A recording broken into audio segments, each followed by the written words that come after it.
Hello everyone. Let's head on to our first case. Case 1. Am I the bad person for thinking of leaving my boyfriend because his behavior has gotten worse after the birth of our daughter? We 22F and 27M have a 2-month-old daughter. She is super colicky, she hates being put down, she cries so much.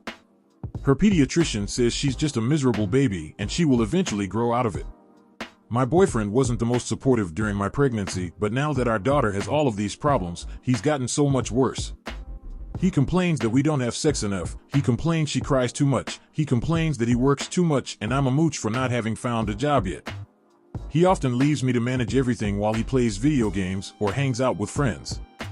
It's okay for him to go out and get drunk and stay the night at a friend's house, but he will literally time me when I'm taking a shower and blame me for the fact our water bill is too high. He makes me feel like I'm a failure of a mother because our daughter spits up so much we go through 4/5 outfit changes a day, and he complains that it's too much laundry. Some bill is late or behind, and he blames me for not contributing to our shared bills even though he promised to take care of us both. My boyfriend won't let us use any type of government assistance because he thinks that's beneath us. But we are constantly counting pennies and I have to go without so we can get the special formula my daughter needs, so she's absolutely miserable all the time.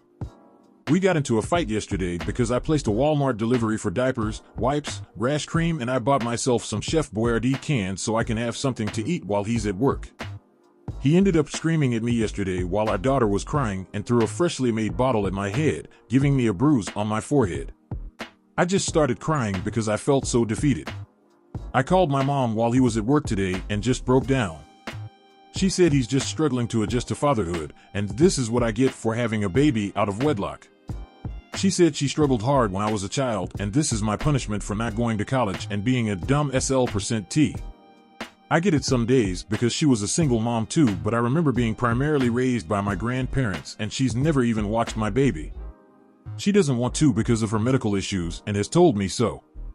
I told my mom I wanted to leave him and she laughed and said I was being dumb and that he's all I've got now and she won't help me. This is after me begging her to lend me some money so I can buy my own groceries, and I promised I'd pay her back once I find a job anymore. Sometimes I feel like I am just not cut out to be a parent. I don't feel like a good parent. My mom makes me feel even worse about it and has told me I need to give my daughter to a better family, and when my boyfriend is angry, he's told me he wished he had just left us so he wouldn't have to deal with us any longer. I think I need to leave my boyfriend, but I'm also scared to do that. Am I being dumb about wanting to leave him? Is my mom right? I don't want my daughter to grow up without her father, but he stresses me out so much now I don't even want to be around him because of his behavior. Edit. My grandparents are dead, otherwise I would leave him and go live with them. I called the domestic violence hotline and they are going to put me in touch with shelters. I have $7 to my name and I put our important documents in the diaper bag. Please stop messaging me telling me I'm a dummy or I should have aborted my baby. I can't turn back time now that she's here. I regret who her father is, but I don't want to give her up. I want to leave him and I'm doing my best to get that in motion. I'm going to leave as soon as I can once a shelter has a place for us both. Edit 2. There is a domestic violence shelter, but they won't have a space for us until next Monday. The shelter is going to put me and my daughter up in a hotel starting on Friday. I'm going to get a protective order against my boyfriend and try to get as many of our things out of this apartment until then. I've taken photos of the bruise he gave me. Going to be doing a lot of packing while he's at work tomorrow and Friday.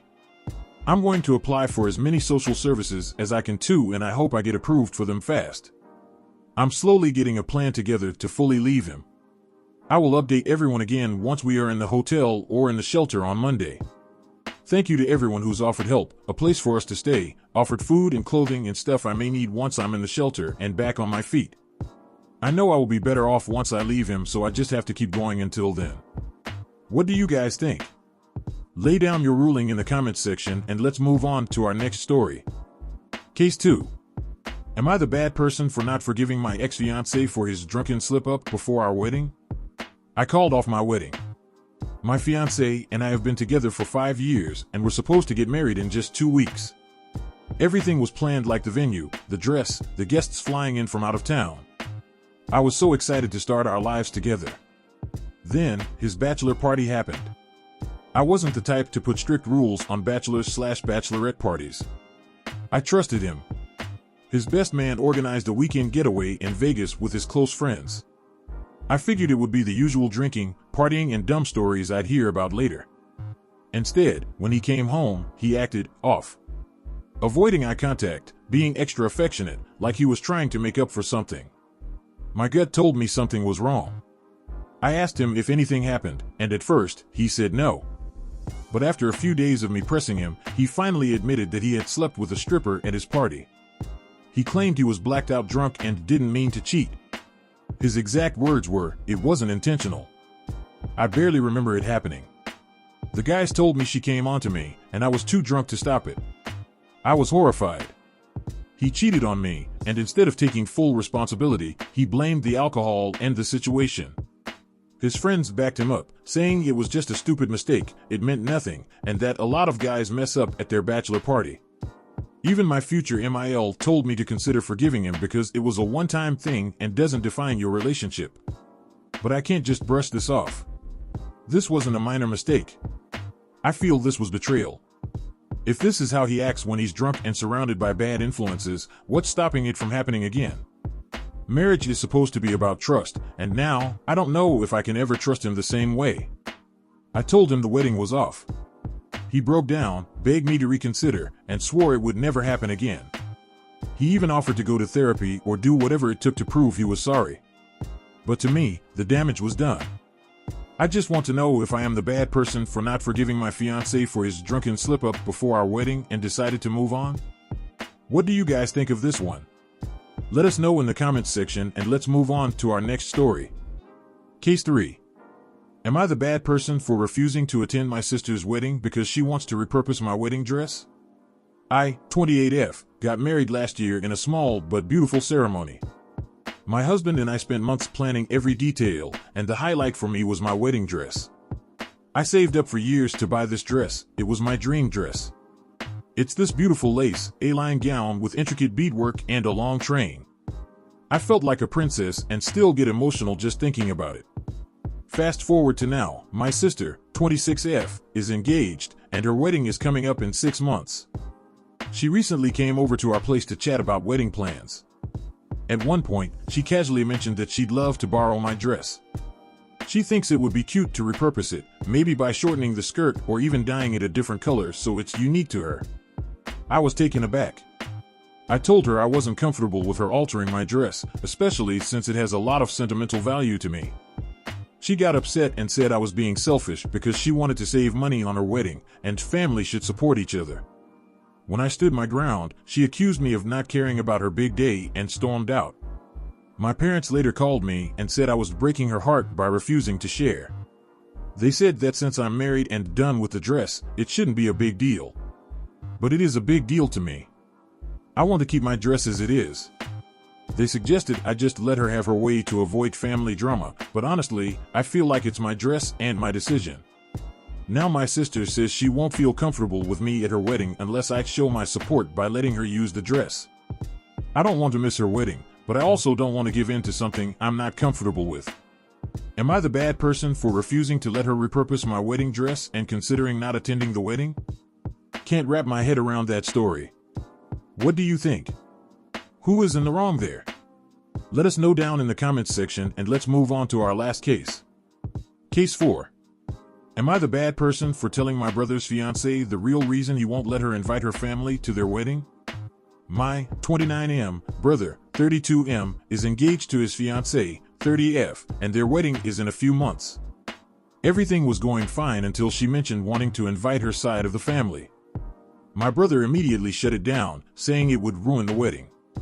She was devastated.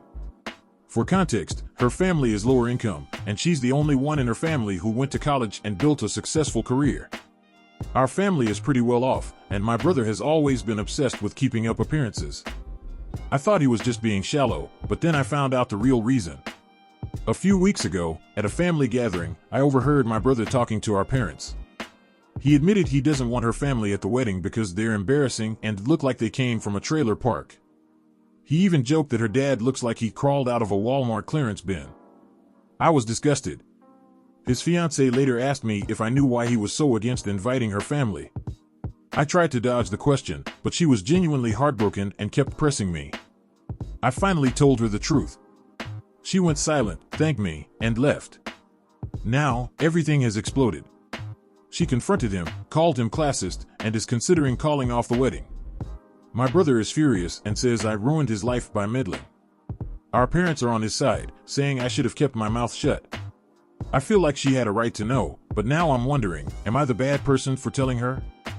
You've sat down, you've listened. Now, it's time to state your ruling. What is it gonna be? Let us have it down in the comments section down below. Thank you for watching. Please like this video if you enjoyed it and subscribe for more cases like these. In life, we may run, but we can never hide from true justice. Stay safe, everyone.